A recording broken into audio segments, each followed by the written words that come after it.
इयत्ता 10वी, विषय मराठी, धडा 13वा, कर्ते सुधारक कर्वे. लेखक डॉक्टर शिरीष गोपाळ देशपांडे. स्वमताचे प्रश्न. प्रश्न क्रमांक 1. जया अंगी मोठेपणा तया यातना कठीण हे वचन महर्षी कर्वे यांच्या जीवनाला कसे लागू पडते ते स्पष्ट करा. उत्तर. महर्षी कर्वे यांनी फार मोठे स्वप्न पाहिले होते. त्यांच्या स्वप्नाला संपूर्ण समाजाची साथ मिळाली नाही. उलट पराकोटीचा विरोध केला. त्यांचा सतत अपमान केला गेला. त्यांना धक्काबुक्की केली गेली. त्यांचे कपडे फाडले. हे रोज घडत होते. त्यामुळे स्वतःचे कपडे रोज रोज शिवण्याची पाळी त्यांच्यावर येई. स्त्री शिक्षणासाठी देणग्या गोळा केल्या तर त्या भ्रष्टाचाराचा सतत धक्का लागला जाईल.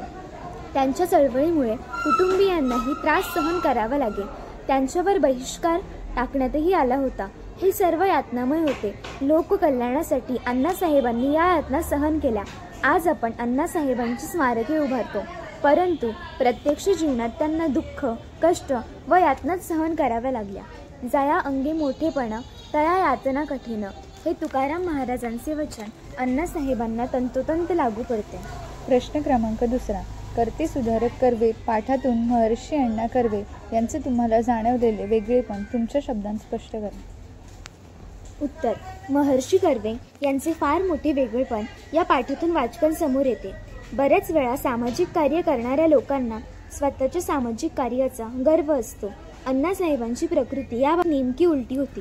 त्यांना प्रचंड आत्मविश्वास होता. ते कधीच आक्रमक बनले नाहीत. उलट ते शांतपणे, कोणावरही न रागवता, आक्रस्ताळेपणा न करता आपले काम करीत.